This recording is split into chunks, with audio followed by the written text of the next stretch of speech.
রহমতুল্লাহি ওয়া বারাকাতুহু।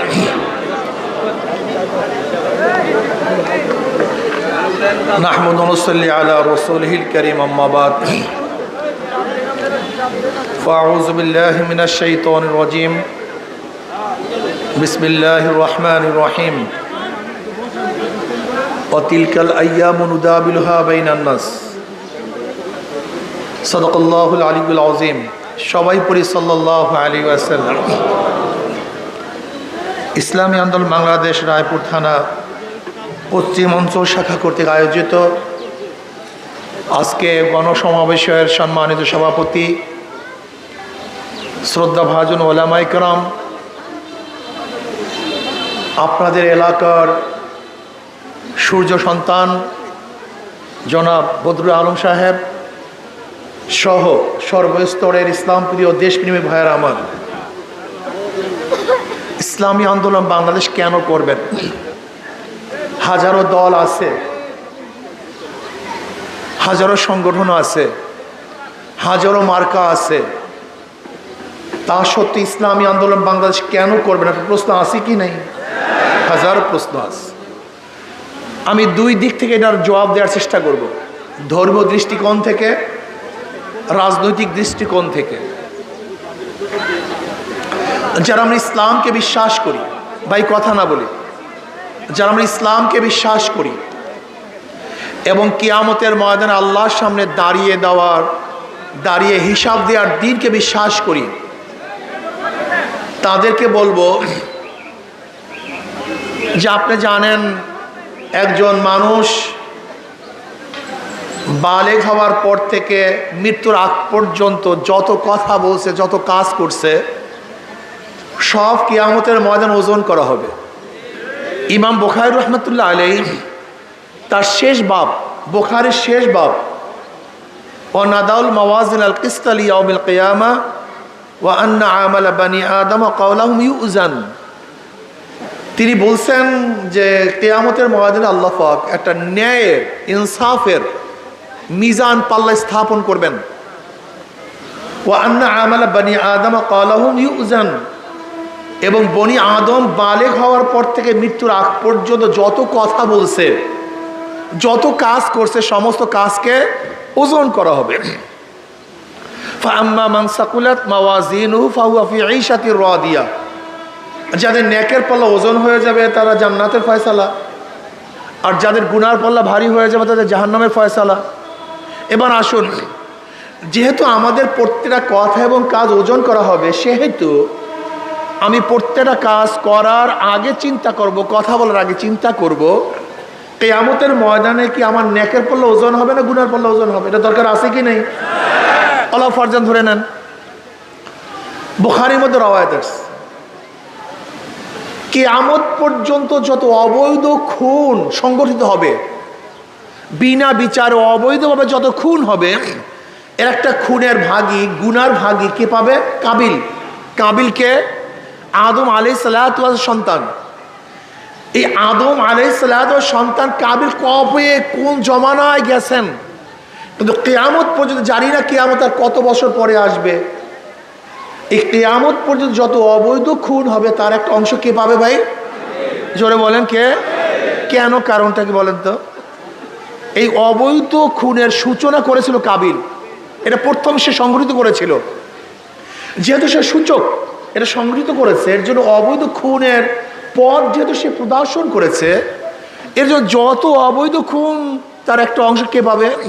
কাবিল পাবে। এই হিসাবে কিয়ামতের ময়দানে অনেক মুসল্লি দেখবে লক্ষ লক্ষ জিনার গুনাহ, জোরে বলেন না নাউজুবিল্লাহ, লক্ষ লক্ষ মদের গুনাহ, লক্ষ লক্ষ ব্যারেল মদের গুনাহ, লক্ষ লক্ষ সুদের গুনাহ, ঘুষের গুনাহ, চুরির গুনাহ।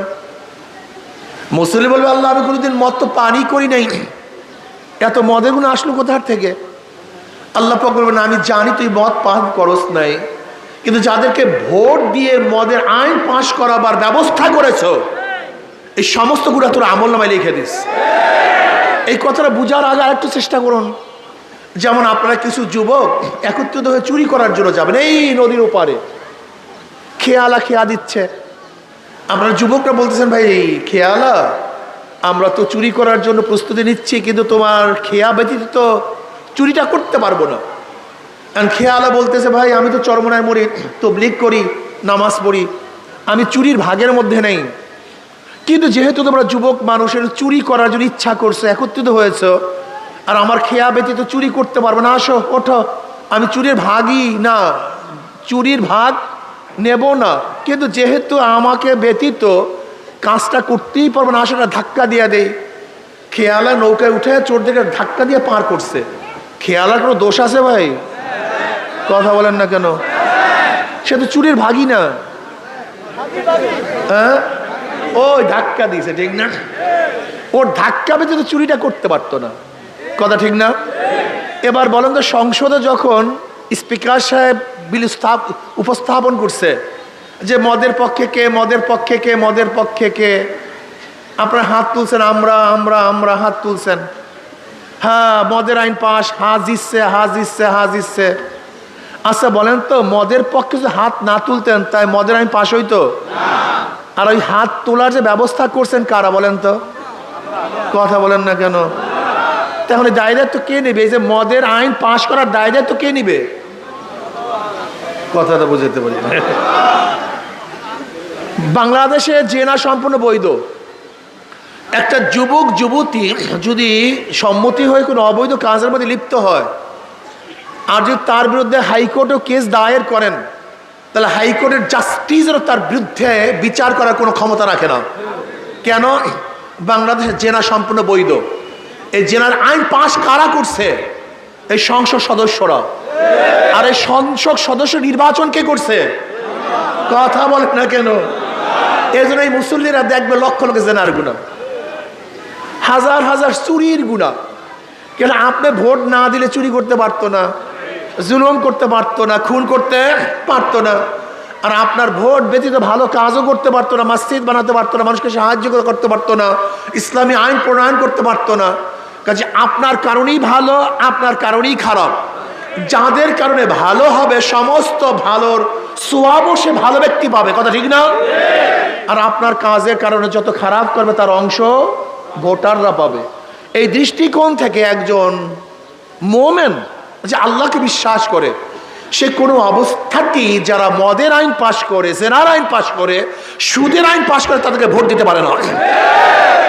এখন বলতে পারছে রাজনৈতিক দৃষ্টিকোণ থেকে, রাজনৈতিক দৃষ্টিকোণ থেকে যেমন আমরা অনেকেই আল্লাহকে মানি না, আমরা আখিরাতকে বিশ্বাস করি, বিধর্মী, তার ইসলামী আন্দোলন কেন করবে? হাত পাখায় কেন ভোট দিবে? একটা প্রশ্ন আছে কি নেই?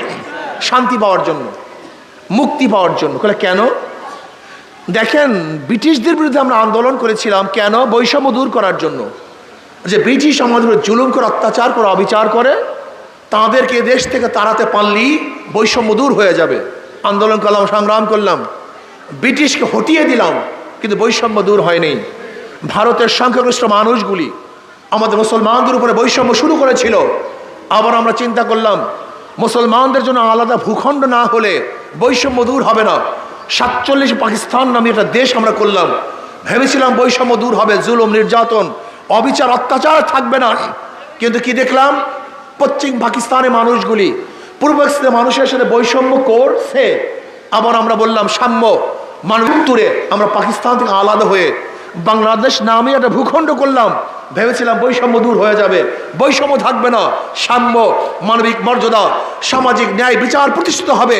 কিন্তু 71 থেকে আজকে 2024 পর্যন্ত যারাই ক্ষমতায় ছিল কেউ বৈষম্য দূর করতে পারে নাই। না পারার কারণে আবার আমরা 2024 5ই আগস্ট আমরা কি করলাম? 5ই ফেব্রুয়ারি, 5ই আগস্ট আমরা বৈষম্য বিরুদ্ধে আন্দোলন করে ফ্যাসিস্টকে তাড়ালাম। কি ভেবেছিলাম? এবার বৈষম্য দূর হবে, চাঁদাবাজি থাকবে না, জুলুম থাকবে না, অত্যাচার থাকবে না, অবিচার থাকবে না, মিথ্যা মামলা থাকবে না, মানুষ স্বাধীনভাবে বসবাস করবে। কিন্তু 5ই আগস্টের আমরা কি দেখলাম? হ্যাঁ, আবারও সে জুলুম, আবারও চাঁদাবাজি, আবার অত্যাচার, অবিচার। শুধু চাঁদাবাজের চেহারার পরিবর্তন হয়েছে, চাঁদাবাজি পরিবর্তন হয়নি। এতদিন চাঁদা নিয়েছে ফেন্টু, এখন চাঁদা নাই লেন্টু, নাকি ভাই? এতদিন গুন্ডামি করছে কেন্টু, এখন করে লেন্টু। শুধু হাতের পরিবর্তন হয়েছে, কিন্তু চাঁদাবাজির পরিবর্তন হয়। কারণটা কি? এর কারণটা কি শোনেন, বুঝেন। একজনের নাম এ, একজনের নাম বি, একজনের নাম সি। এও চোর, বিও চোর, সিও চোর। ক্ষমতা আছে এ, সে কি করবে? হটাও এ, বসাও বি, সে কি করবে? হটাও বি, বসাও সি, সে কি করবে? কারণটা কি? ব্যক্তির পরিবর্তন হয়েছে, দলের পরিবর্তন হয়েছে, নীতি আদর্শের পরিবর্তন হয় নাই। ওসি সাহেব ট্রান্সফার হয়, ঘুষ সাহেব সে তো চেয়ারেই বসা থাকে। এসপি সাহেব পরিবর্তন হয়, কিন্তু দুর্নীতি সাহেব সে তো পরিবর্তন হয় না। ডিসি সাহেব পরিবর্তন হয়, কিন্তু দুর্নীতি সাহেব সে এলাকাতেই থাকে। শুধু ব্যক্তির পরিবর্তনের মাধ্যমে কোনোদিন মানুষের শান্তি আসতে পারে না। মাদার গাছ লাগিয়ে আমের আশা করা যায় না, তেঁতুল গাছ লাগিয়ে মিষ্টি ফলের আশা করা। আমরা চোর ডাকাত বদমাশ থেকে পরিবর্তন করে, শুধু চেহারা পরিবর্তন করে আপনি জুলুমের পরিবর্তন করতে চান, দুর্নীতির পরিবর্তন করতে চান? আপনি কি দেখেছেন? জীবন দিয়েছি আমরা, রক্ত দিয়েছি আমরা, জীবনের মায়া ত্যাগ করে রাস্তায় ছিলাম আমরা। ফ্যাসিস্টকে এদেশ থেকে তাড়াতে বাধ্য করেছি আমরা, অথচ 5ই আগস্টে আবার চোর ডাকাতে গোটা দেশটা ভরে গেছে। এর জন্য জীবন দেয়নি মানুষ, এর জন্য আন্দোলন করি নেই, সংগ্রাম করি নেই।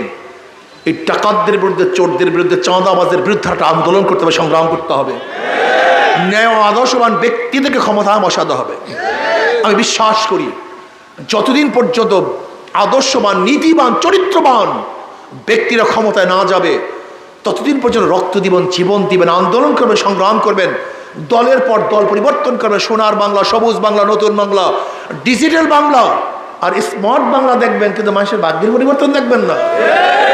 হাজারো বাংলা দেখাবে, স্বপ্ন দেখাবে, কিন্তু ভাগ্যের পরিবর্তন হবে না। এর জন্য আসুন, শুধু নেতা নয়, নীতির পরিবর্তন চাই। হিন্দুরা ভোট দেবে শান্তি পাওয়ার জন্য। 5ই আগস্টের পরে মন্দিরগুলো পাহারা দিয়েছিল কারা? ইসলামী আন্দোলন বাংলাদেশের লোক, আলেম ওলামারা। কোনো আলেমরা চাঁদাবাজি করে না, করে না। কোনো মুসল্লি মানুষ চাঁদাবাজি করে না, এরা মদের ব্যবসা করে না, অবৈধ অস্ত্র চালান তারা আনে না, এরা গুন্ডামি করে না, খুন করে না, ধর্ষণ করে না, অবিচার করে না, মানুষের ন্যায্য অধিকার প্রতিষ্ঠা করার চেষ্টা করে। এর জন্য আমার যুবক বাবাদেরকে বলবো, জীবনবার হাজারো নেতার পরিবর্তন দেখেছো, তুমি কি দেখেছো আমাদের বদরুল? তুমি দাঁড়াও তো, এই বদরুজ্জামান চেহারাটা কত সুন্দর। তোমাদের এলাকার সন্তান, যুবক সন্তান, যুবক নেতা, এরকম সন্তান যদি এদেশের এই এলাকার এমপি হয়, আমি বিশ্বাস করি এলাকার চেহারা পরিবর্তন হয়ে যাবে।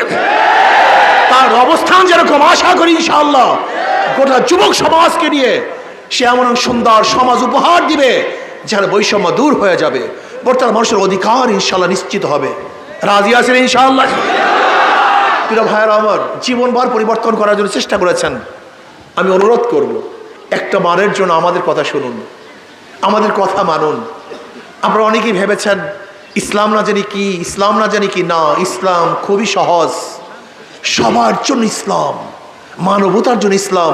উখরিজাত লিন-নাস, আল্লাহ আমাদেরকে বের করেছে মানুষের কল্যাণের জন্য, মানুষের খেদমতের জন্য, মানুষের অধিকারকে বাস্তবায়নের জন্য। আমি বিশ্বাস করি যারা নৌকা নিয়ে নির্বাচন করে তারা নৌকা চালাতে পারে না, যারা ধানের শীষ নির্বাচন করে তারা ধান কাটতে পারে না, যারা নাঙ্গল প্রতীক নিয়ে নির্বাচন করে তারা নাঙ্গল বলতে পারে না, যারা কাস্তে এবং কুঠার নিয়ে নির্বাচন করে তারা নিজেরা ধান কাটতে পারে না এবং কুঠার চালাতে পারে না, যারা গরুর চাকা নিয়ে নির্বাচন করে তারা গরুর গাড়ি চালায়, কিন্তু হাত পাখা যে নির্বাচন করে তারা নিজেরাও হাত পা ব্যবহার করতে পারে। যারা করে তারা ব্যবহার করতে পারে, পুরুষরাও হাত পাখা ব্যবহার করে, মহিলারাও করে, গরিবরাও করে, ধনীরাও করে, সকল মানুষ করে, মুসলমানরা করে, হিন্দুরাও হাত পাখা ব্যবহার করে, খ্রিস্টানরাও হাত পাখা ব্যবহার করে। কারেন্ট ফেল করবে কিন্তু হাত পাখা ফেল করবে না। কথা বলেন না কেন? কারেন্ট ফেল করবে কিন্তু হাত পাখা ফেল। এটা সবার প্রতীক, এটা শান্তির প্রতীক, সর্বজনীন প্রতীক, সবার ঘরের প্রতীক। সবার ঘরে হাত পাখা রাখা যায়, বিছানায় রাখা যায়, হাতে রাখা যায়, কিন্তু নাঙ্গল, ধানের শীষ আর নৌকা কিন্তু সবসময় বিছানায় রাখা যায় না। কাজে এটা সাথী আপনাদের, হাত পাখা আপনাদের প্রতীক, এইটাই জনগণের প্রতীক, এইটাই মানুষের শান্তির প্রতীক। শান্তির প্রতীক আছে হাত পাখা, কথা ঠিক না? যখন প্রচন্ড গরমের মধ্যে মানুষ ঘামিয়ে যায়, হাত পাখা শীতল বাতাসের মাধ্যমে ঠান্ডা করে দেয়। ইনশাআল্লাহ রাজি আছেন? ইনশাআল্লাহ একটা বার ইসলামের পক্ষে, শান্তির পক্ষে, জনগণের পক্ষে, মানবতার পক্ষে, হাত পাখার পক্ষে একটা বার ঝাঁপিয়ে পড়ার জন্য রাজি আছেন? ইনশাআল্লাহ। আমার যুবক বাবা চাও না? ইনশাআল্লাহ। তোমাদের মতো যুবক ক্যারিয়ার চলে আসছে, মুরব্বীরা সামনে থাকবে, মুরব্বীরা সামনে থাকবে, যুবকরা পিছনে থাকবে। যেই কাফেলার সামনে মুরব্বী, পিছনে যুবক, সেই কাফেলাকে গোটা দুনিয়ার কেউ হটাতে পারে না, কেউ ঠকাতে পারে না। সেই কাফেলা জিতবে ইনশাআল্লাহ। কে রাজি আছেন ইনশাআল্লাহ আগামী নির্বাচনে? কে রাজি আছে? দুই হাত তুলে নারায়ে তাকবীর, নারায়ে তাকবীর, নারায়ে তাকবীর। আলহামদুলিল্লাহ। আসুন, ইসলামের পথে আসুন, শান্তির পথে আসুন, মুক্তির পথে আসুন। আল্লাহ আমাকে এবং আমাদের সবাইকে ইসলামী হুকুমাত কায়েমের ভিত্তিতে জনগণের অধিকার বাস্তবায়নের তৌফিক দান করেন। আর আগামী